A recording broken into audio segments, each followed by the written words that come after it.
and today I'm going to speak about Apache Kafka and a brief introduction about this event platform tool and explain some of the concept that is not explained correctly or even completely in most of the tutorials we found in YouTube or in internet tutorials.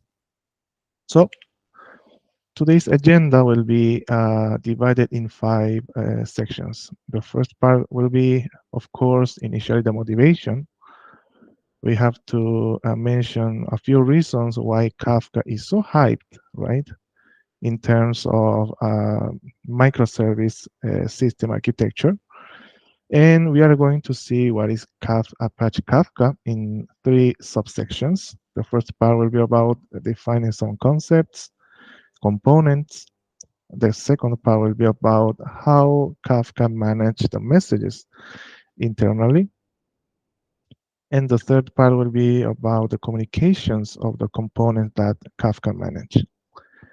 Then we are going to move to some benefits, a quick demo, hopefully that is quick, and at the end, the Q&A section. So let's start.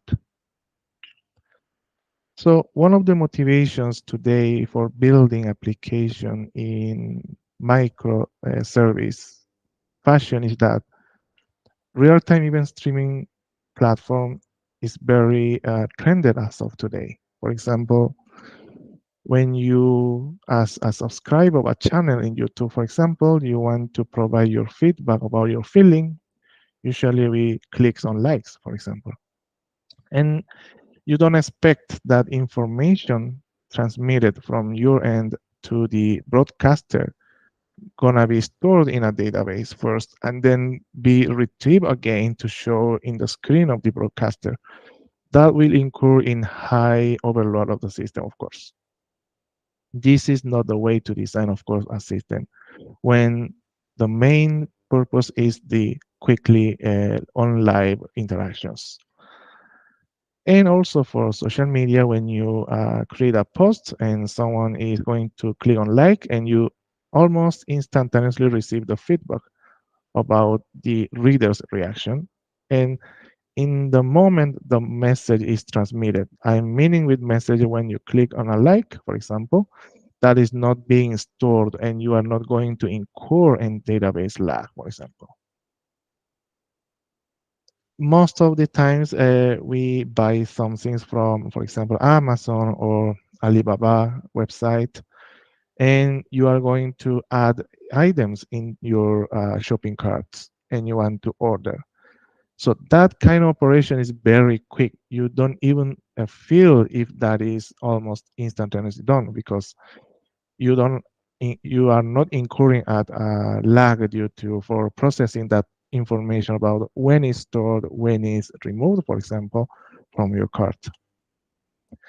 And also, as of today, IoT devices are very common to have at least 2 or 3 in your house, or even from industry when they are processing information coming from sensors, right? And in financial industry also is very demanded. For example, operations that has to provide you ACID transactional capabilities. You want to perform quick payments without delay, but you also want to guarantee that your transaction is atomic, right? So in this scenario, Kafka is welcomed. In more situations, we can just keep until this point. And for developers, for example, as software engineer, software developer, you frequently deal with a situation in which you are going to integrate and make communication between different applications developed using different framework, different architecture, different infrastructure. So you can easily integrate those complex systems by implementing Kafka in the middle and implementing some kind of libraries corresponding to each language, which has been used to develop each of the system. Application decoupling. One application doesn't have to worry about the way the another application works in order to send or receive message. Asynchronous data processing is another scenario. For example, before, when we are using queue-based messaging, the producer of the message, or if I want to publish some message, I have to worry about if I have slot in the queue in order to insert a new message. And as a message consumer, I also have to worry about if there is space in my system, for example, to process in a relative high or low velocity. This kind of problems or issue is not presented if you use Kafka. Of course, those two items consequently drives to seamless integration of systems with different architectures or infrastructure. Okay, so let's now dive into what is Kafka and define them correctly. Kafka is known as a distributed event streaming platform. This is the main concept used almost in every website, but we have to define what is an event because this is the keyword here in order to understand that, okay, this is distributing what is an event in a way of streaming using a platform. So let's define what is an event. Event is basically, as you can imagine, is just a data, but the data has to have a meaning for the person or application that is going to consume that event. So it's better to say in an equal way that an event is just a message, right? In a message, for example, the basic message we as developers love to use when we debug is hello world is just a string, right? So the basic form of message can be a string, of course, and we know that a string is just a series of bytes in a computer. So what we can say from this, an event is just a series of bytes that has a meaning for the person or application that is going to consume that. So we can just say it's a distributed message streaming platform, and that makes better sense for us. For example, a message can be the likes or dislike or emoticon reactions that we provide or for example, streamer or the author of the post or for a person that is chatting, for example, in our application, for example, WhatsApp. And Kafka as a software or service is composed by servers and clients. This is from the architectural point of view. And those servers and clients makes the communication via TCP network. And servers, especially, you can deploy servers on virtual machines, containers using Docker, for example, or even you can access to that as a service from cloud, for example, the Heroku Kafka. This is a good example of Kafka as a service. And from servers, actually Kafka, when you open any tutorial link in the internet, the first word or expression that you will find is Kafka offers high availability and fault tolerance. That will be very frequent to find.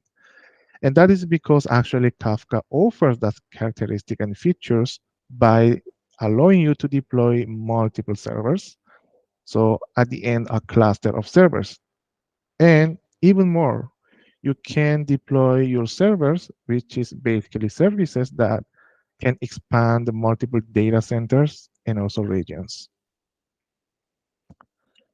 And from the configuration point of view, servers can be two types, brokers and controllers. Those two terms I decided to make bolder because that is important to just keep in mind. Broker is just services or servers that is responsible for storing permanently in a physical disk. That is all the role that broker does, and that is only the thing that you have to keep in mind. Of course, this will be more complex, but to understand what is Kafka, this is enough. Controllers, simple also. Since we have a cluster of servers, we have to have another service that is responsible for orchestrating and coordinating those clusters. So basically, controllers are servers that is responsible only for keeping coordinated that cluster and some management operations also. That is, from our point of view, just enough to keep in mind for this. To summarize and make clear understanding of this, let's see this graphically. Let's represent our server with this rectangular bar saying Kafka broker 1. And of course, as a server, it will have a port. We also say that Kafka offers you a series of brokers to confirm what is cluster, right? And also, we mentioned that there is another kind of server, the second type, which is coordinator. And coordinator, as of today, Kafka implement using Apache Zookeeper. Apache Zookeeper is an application for general purpose of uh, storing configurations and management metadata in a distributed system. So Zookeeper is just an implementation. Let's keep in mind that also. Zookeeper can be used in any other application that requires distributed management, and Kafka makes use of this service from Apache Zookeeper. I'm mentioning this here because as of today, Kafka wants to remove this zookeeper and make the cluster to be self-managed. But let's see what happens. But 90% of the time, you will be using zookeeper and the cluster of servers. So that is why I decided to use this example. And basically, since each of the rectangles we have are servers having a port through which it want to communicate, we have to define what is the communication happening here. So basically, in in the cluster, each of the brokers use its own port, which is the same port and recommended port number by Kafka to communicate with the zookeeper, which is the controller coordinator, the same name for the service that is responsible for coordinating the cluster. 2181 is also the port number recommended by Kafka to use for coordinators. And also, this is not complete. Each of the brokers has to communicate to each other just in case there are some failures, so that the cluster as one entity has to select and decide the next leader of the cluster, for example.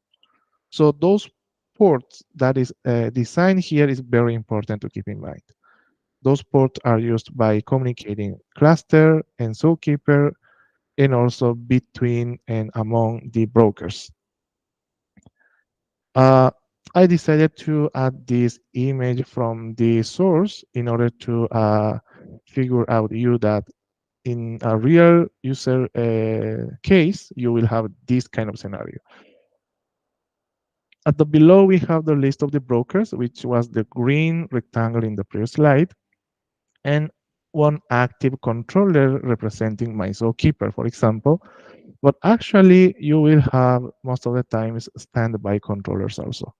That means that when my active controller, my active zookeeper, fails and gets off, then any of them are ready to replace and still continue coordinating the cluster. So this is barely the most real use case scenario, but we are going to use this simplified version of the Kafka cluster. Okay, now let's move to the client side. What is defined as client? Client is basically any application. It can be even mobile application that makes reading and writing to Kafka, basically. So that means that you have application designed using C Sharp, Python, React, Ruby, and Ruby, for example. If you have a library to implement the Kafka functionality, you can convert your application as a client, basically. Of course, as of today, they are basically library for each of the language, most of the language we use.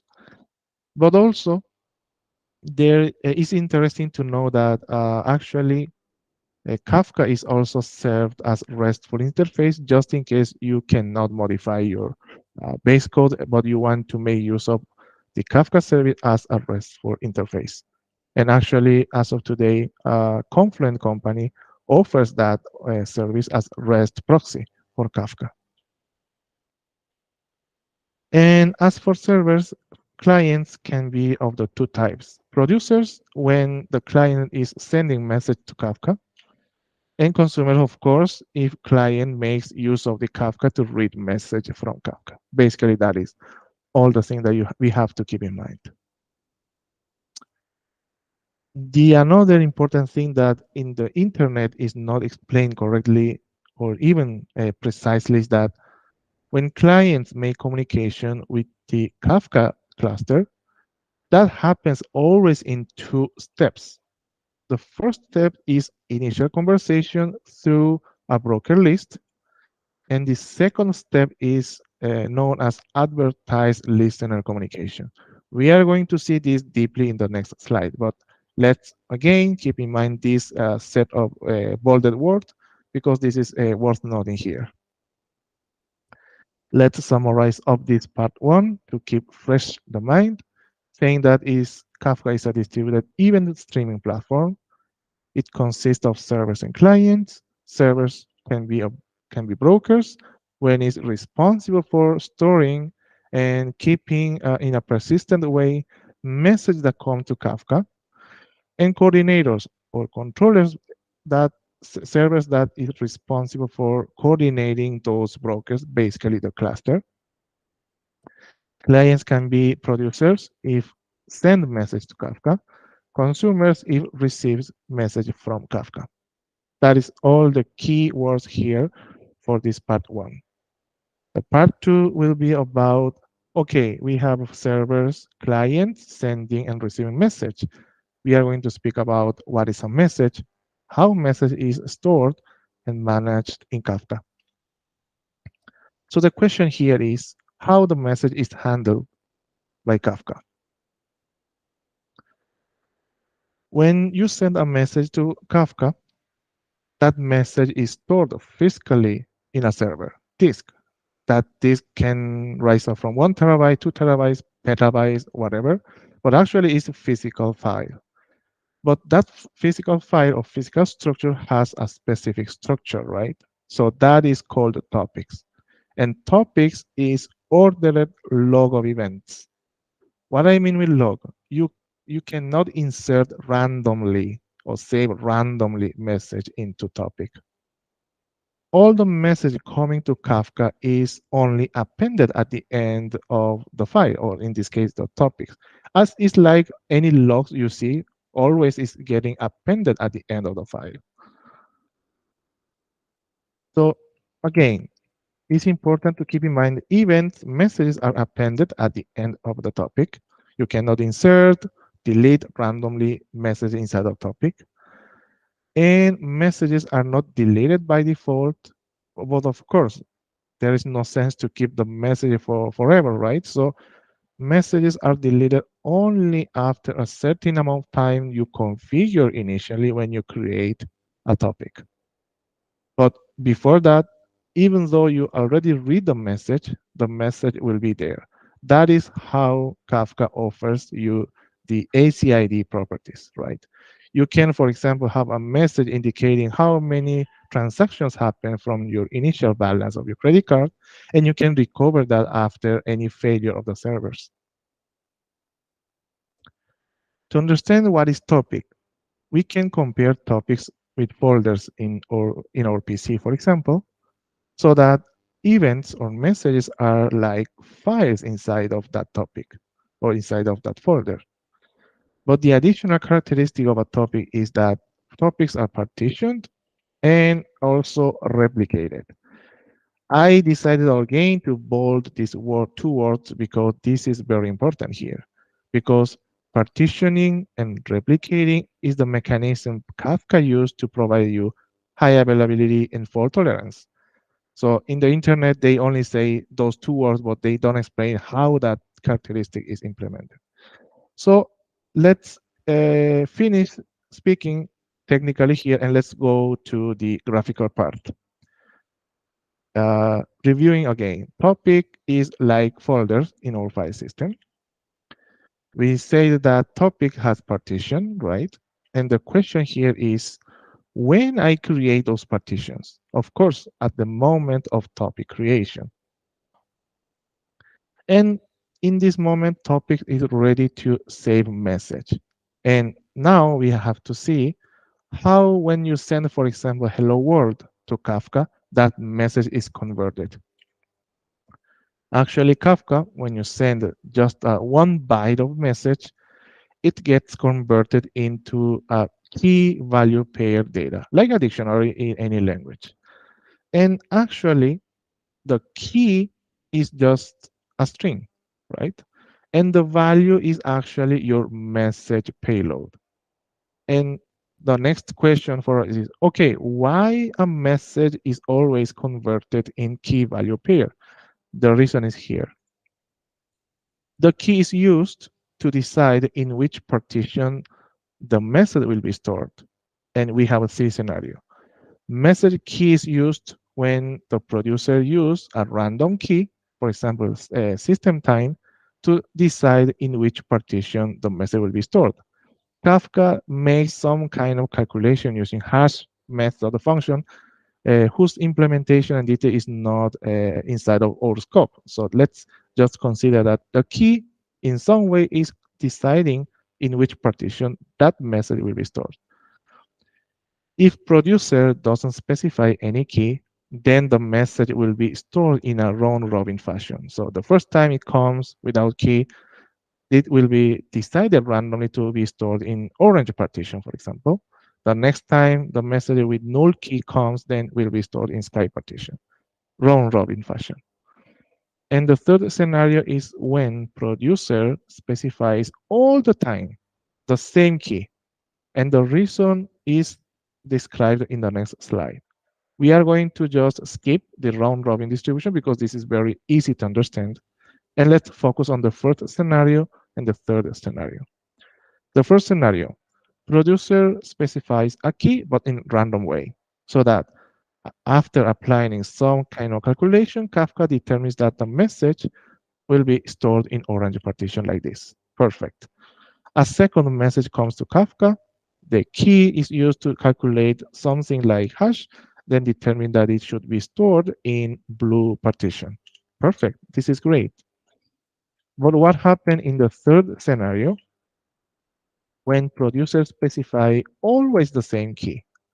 You will see that all the messages will be stored in same partition. And this provides you the advantage of when a consumer requests a message from this producer or for this message, for this topic, all the message will be ordered and you can read all the message. If the message is distributed between partitions, then depending on which partition you read, you will retrieve random message, of course. So the first scenario and the third scenario is basically two main scenarios that is used as of today because most of the time, not indicating a key is not a best practice. We have to speak about also about replication. How replication works. This is not explained correctly or even clearly in the internet or even in YouTube videos. Okay, we have a partition, two partitions for our topic, right? And here a small command line indication. When you install for first time your Kafka, either in Docker or on your local machine, this file is provided, which is the tool to manage your Kafka instance. This is very easy to understand. Okay, you call this file, provide this parameter, create topic, basically provide the name of the topic, and here you indicate how many partitions and how much replication you want. This is very important. And here, of course, you provide the URL of your instance of your Zookeeper. Very easy to understand. This is the key point here. Let's consider now we have two partitions and I want to replicate in two brokers. Let's consider our same scenario.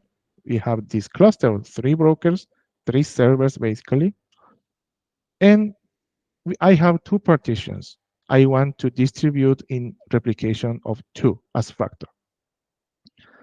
So let's say the blue partition randomly has been determined to be led by the broker one. So any of those two brokers here will be the follower of the partition sky in this case. That means that if this broker dies or is getting failure, this broker can convert it as leader of this partition. That is meaning this star. For now, broker one being leader of this partition sky. That means that message coming from clients will be managed by broker one.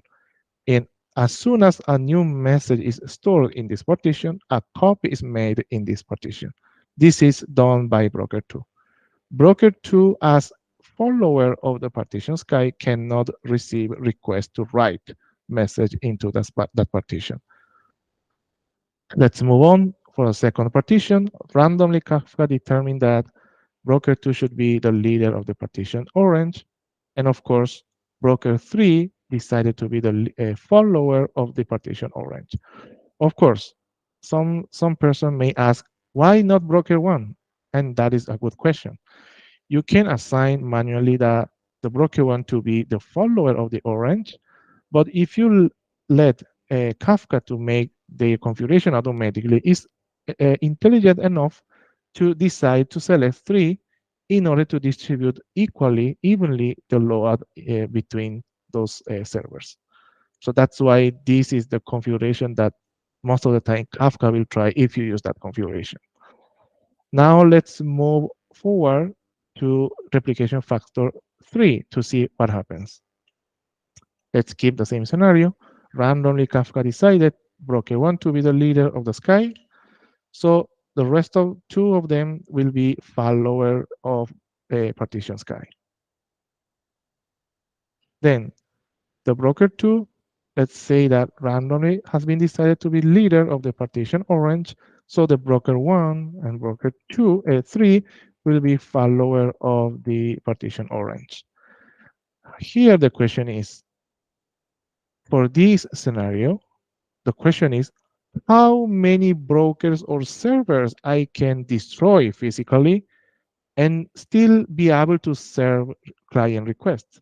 In this case, of course, 2, because if I kill 1 and 3, I still have those partitions. Of course, the leader will die, this will die, but this as a replica will become leader. Of course, if I kill 1 and 2, then the broker 3 will still be alive with those partitions. In this scenario, I can kill up to 2 servers and still continue serving clients. In this scenario, how many servers I can kill? I can kill up to just 1 server. Because if I, for example, kill 2 and 3, I will lose completely data from partition orange. Or in another way, if I kill 2 and 1, I will lose completely data from the partition sky. So the maximum dead factor for this cluster is 1, and for this cluster is 2. That is all the thing we have to keep in mind. And here's some namings, right? Technically namings. For example, broker 1 from the sky partition point of view is a leader. Broker 2 from the sky partition point of view is just follower, but also at the same time is leader of the partition orange. Just terminology for this. This means that one server or broker can act as follower or leader or replica for the partitions that he's own. Of course, for the second scenario, we have that broker 1 is leader of sky, follower orange. The same for the broker 2, and for the broker 3, we have that is just follower of sky and orange. That is just all the thing we have to know. And this is the end of the part 2. Let's summarize up to keep fresh the mind. Messages are stored in topics. Topics are log-like files. That means that you cannot insert randomly, just append at the end of the file. Also, messages are converted in key value pair. The reason is that the key is used to determine in which partition should be stored. Appended at the end of the topic. Topics are partitioned and replicated. The reason is in order to provide you high availability and fault tolerance. And finally, the last part of this description of Kafka, this will be, okay, we have seen servers, clients, messages, how message is stored, and now it's going to see how the communication happens in order to do all of the things that we have seen here. Let's keep the same cluster. We have this coordinator. In our previous slide, we have seen that when I was creating topic, I was calling at the end, Zookeeper 2181. This is the moment on which Zookeeper enters in action, right? When we are going to create, for example, topics. When clients want to communicate with the cluster, Zookeeper doesn't act anymore. You can, you directly communicate with cluster. But let's pay attention here, please. This is very important. For example, we have this producer. This producer wants to send message to the cluster. So the first step or first stage is the initial handshake. In this initial handshake, the producer is provided all of this server URL. The producer pick one of them and specify on which topic he wants to send a message and then send that data to the cluster. You as producer can ask to broker 1, broker 2, broker 3. No matters to which broker you ask first. The cluster will determine, given the topic here, is there any broker that is leader of at least one partition of your topic? Perfect. Broker 2 has been determined that is the leader of the partition at n for your given topic. Then that is the URL returned to your client. This is the second stage. This is the called advertised listener. This is different from the broker list. Broker list is just URL of each of the servers. You can just pick one of them as producer or even as consumer and start asking the first question. I want to send a message. In which URL should I send? The second part. Okay, send message to this server if you want to write message to the topic, my code name topic. Keep in mind that. Then the producer, in this case, the client producer will use this URL and start sending message to this specific broker. Broker 1, broker 3 will be there without doing nothing with respect to this client. What happens if a consumer requests to receive message from Kafka? The same thing. Initially, the consumer will ask to the cluster, I want to receive message from that previous topic, my cool topic name. But in this case, we have seen that for reading any of the brokers that has at least one partition of the topic the consumer specified can respond to the request. Any broker in this case. Consumer can retrieve a message from either a leader or follower because the reason is because when you read message, there is no change at data level in the cluster. But when you insert message, there should be a centralized way to correctly store the message. That is the reason why when you produce message, advertised listener is needed. But when you consume message, any broker can respond, not just only one, not just the one that is leader of one of the partitions. That is very important to keep in mind because this is needed when you configure your cluster. I would like to go deeper, but due to the time limitation, I will stop here about the technical configuration, technical speaking, and let's move to the benefits of Kafka. We can see that is useful when we want to integrate a system with different architecture infrastructure. And this is also architecture infrastructure agnostic. That means that One application doesn't have to understand how another application makes communication. Any combination of monolithic and cloudy application. Of course, people or some of the developers, for example, me, earlier time, I consider that monolithic application is bad and cloudy application is good. That is not true, of course. Actually, GitHub Server is monolithic application developed by maintained by Microsoft. So you can integrate even monolithic local application with cloud application through the Kafka service. Even for video games supporting multiple platforms, of course, it will not be that simple as I'm saying, but the key point here is that the difficult is when you want to synchronize the status or state of your character between mobile users and PC users. And you want that coordination quick, be quick. So in that situation, you can use, of course, Kafka. No synchronization needed for message production and consumption. Each part can operate at different ratio.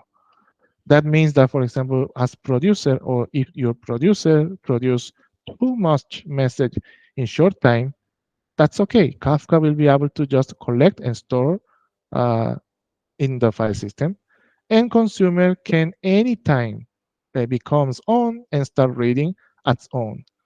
You as producer doesn't have to wait for the consumer to consume all the message. You can just send any amount of message basically until your physical storage is full basically.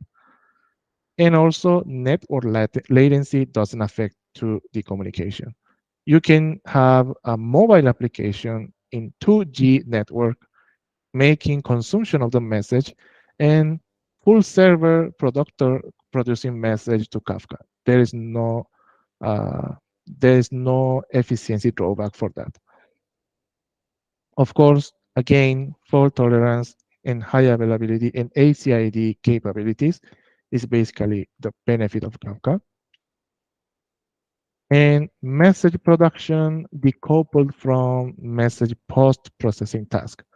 I decided to add this here because actually in our country, most of the accounting system, since being monolithic, they suffer from the pain of the latency is used when you are saving, for example, just one invoice, because most of the validation process is time consuming. For example, connecting to the government system, checking if the name of your business entity is correct, getting if your validation date is correct. Those processes are just time consuming.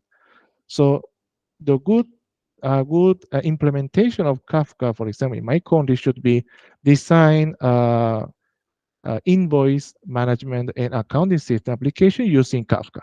So you have application sending, creation of invoices for one side, and another side you will have application that in back offload process for validating and saving those invoices, for example. High throughput because no database hit. This is very important characteristic.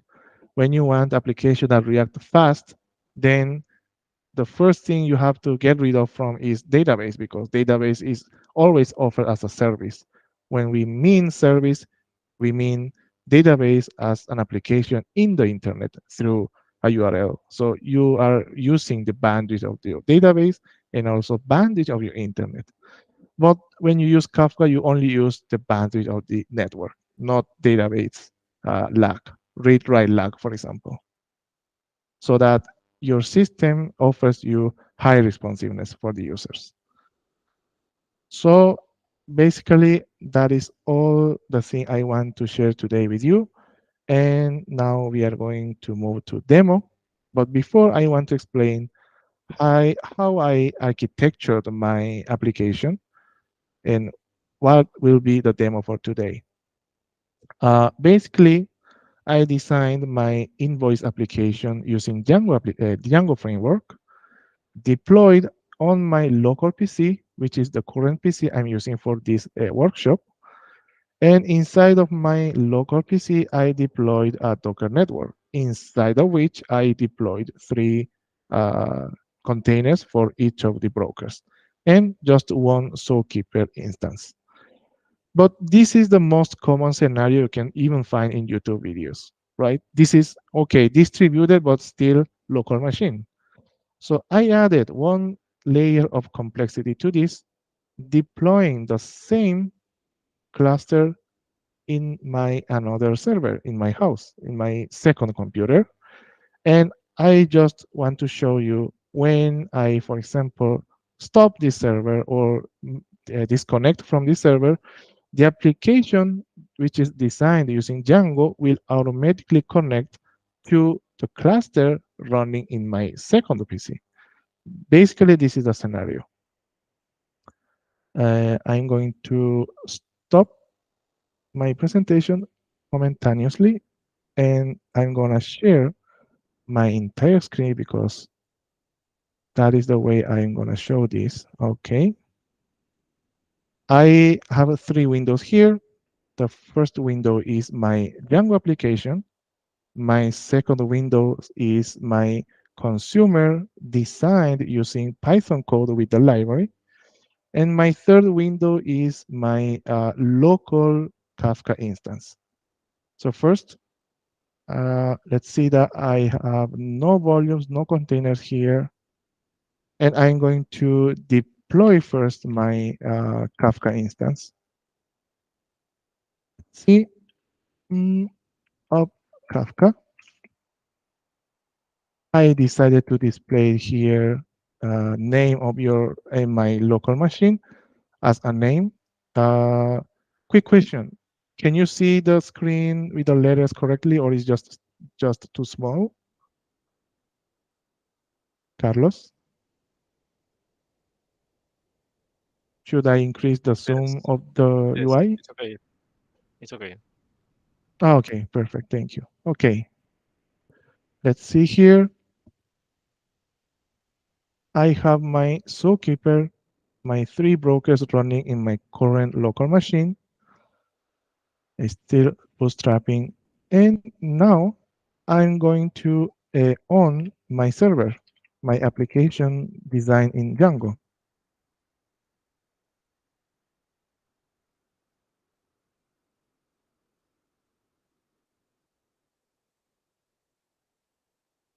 I want you to keep eye on this part of the logouts because each time I want to show you another scenario, I just will save the file in order to reload the server.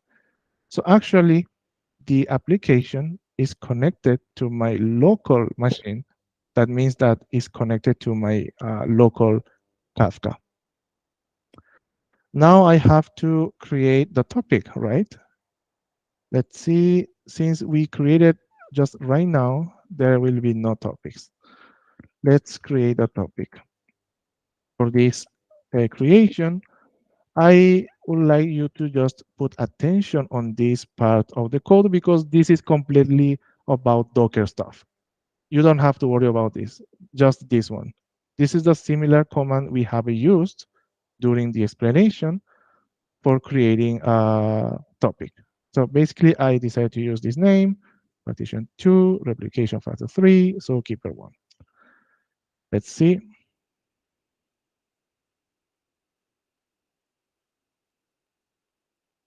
topic created. There is another option to describe your topic, which will provide you this visualization. Since I created with partition 2, this is being distributed in two brokers. Leader 2, leader 3. I have three replicas.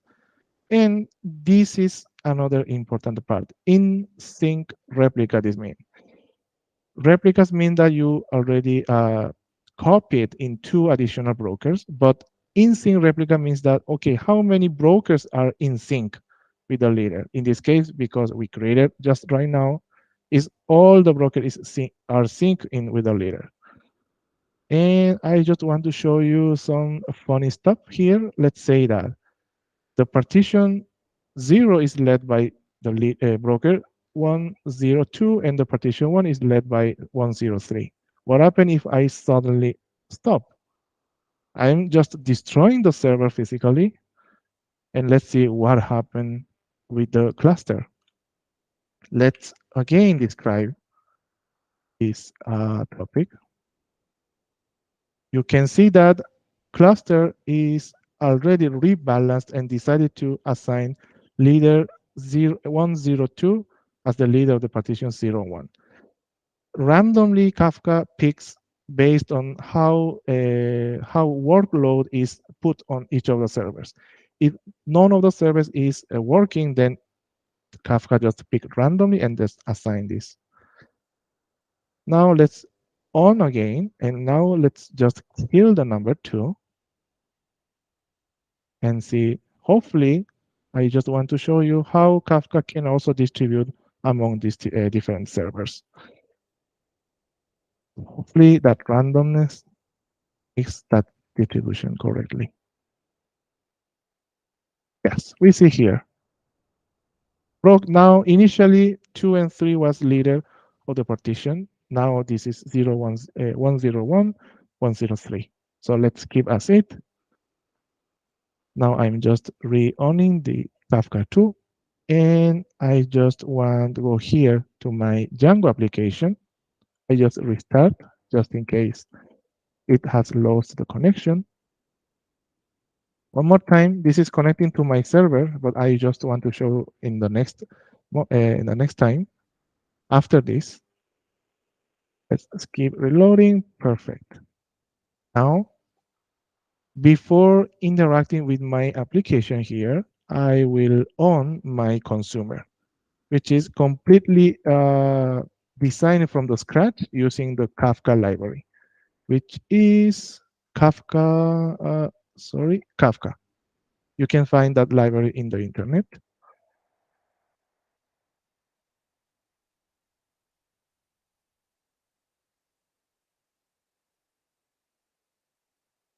I will run in this way to consume messages from my local machine. Okay, perfect. So I designed my Django application to send message to Kafka server when I'm on this URL, which is the home, when I log out, when I log in. So first, let's see here. From my consumer, I will increase a little bit this. Perfect. And I expect to see here an output when I, for example, just reload this. Perfect. I just designed this way of the message, but you can send any message format. The interesting thing is here is that when you use Heroku Kafka, you are limited by a certain amount of bytes. So initially I had trouble sending message to Heroku Kafka, but because the most cheapest plan for Heroku Kafka allows you to send only 64 bytes, just very small. So first, let's see locally this. So basically when I log out, perfect, just going to home because I just configure to act like that. See that if I log in,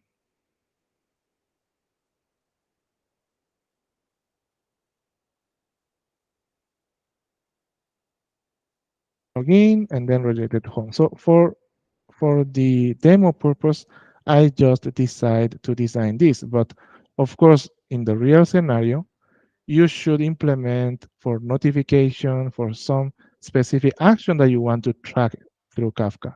For example, when some person logins in outside of the working hour, for example, and you don't want to keep your database with a bunch of logs, but you want to send that message to Kafka and keep tracking later.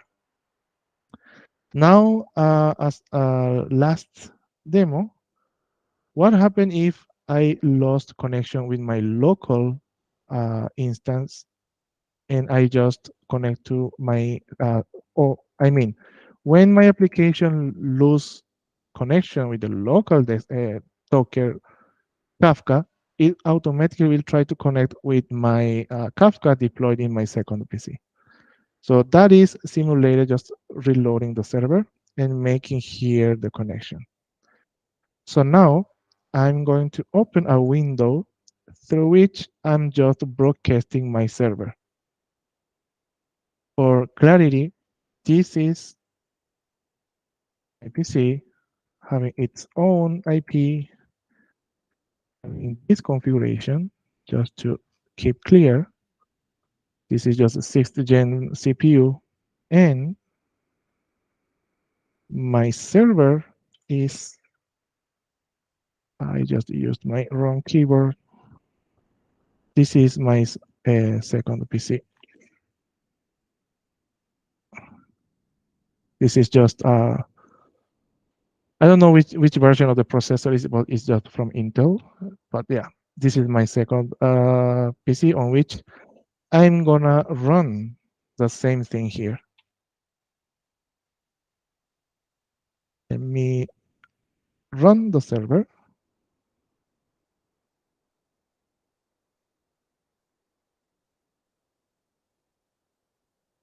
It's just creating the container because I initially didn't have anything to show you from the scratch. Of course, for the time limitation, I didn't include it, how to implement this. And my opinion is to have a second workshop on which I only concentrate how to design, how to configure your Docker and Kafka, because in the practice, you will invest half of the time learning Kafka, but another half of the time configuring your Docker. So it's worth nothing here that we should also learn just the needed configuration for the Docker to configure Kafka. Perfect. Let's check here. We have the instance deployed, and I will run here also. This is my server. I will run here my consumer. I need to activate my virtual env of my Python. Perfect. And Python server. Let me check here quickly. This is 90, perfect. So I'm expecting, now I will minimize my server and going back to my local PC. I will refresh one more time. Perfect, it's connected to my Kafka deployed on my server. So what I expect here is that when I send message or interact with the application, I not gonna see here the message, but server, in my server instance. So I will minimize my server, going to the application, and I will see here. Let's see first. In our local Docker, I don't have any output, but in my server, I have. I'm showing here the IP address of the Ubuntu instance deployed on my server, and here the output of my Ubuntu instance deployed on my local machine. Different host, different scenario, communicating each other. You can, if your local deployment of your Kafka fails, then you can make your applications to connect to your another computer in your network and basically simulate how Heroku Kafka, as of today, offers you the capability to deploy Kafka on Heroku. So basically, that is all the thing I would like to show you here. I'm gonna stop presenting one more time and going to my presentation. So we have 3 minutes before ending. So you can ask me question now, Q&A time.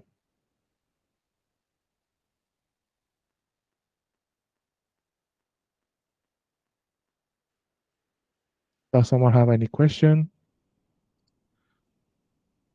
No be shy, guys. Can ask question. Don't be shy. You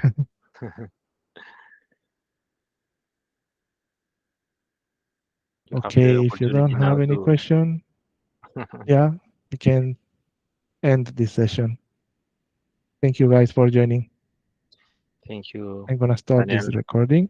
for Mhm. your presentation and for sharing your knowledge about the Apache Kafka. Congratulations. Thank you, Carlos, for the opportunity. Also for Octana for giving me this time for sharing a bit of my knowledge about this. And hopefully, if we have time, I would like to do a second part of this where we are going to see how to configure properly in detail so that any developer inside of Tana can replicate those steps and then deploy the service. Sure, it will be a good idea. Okay, I think. I'm stopping the recording. Okay, very good.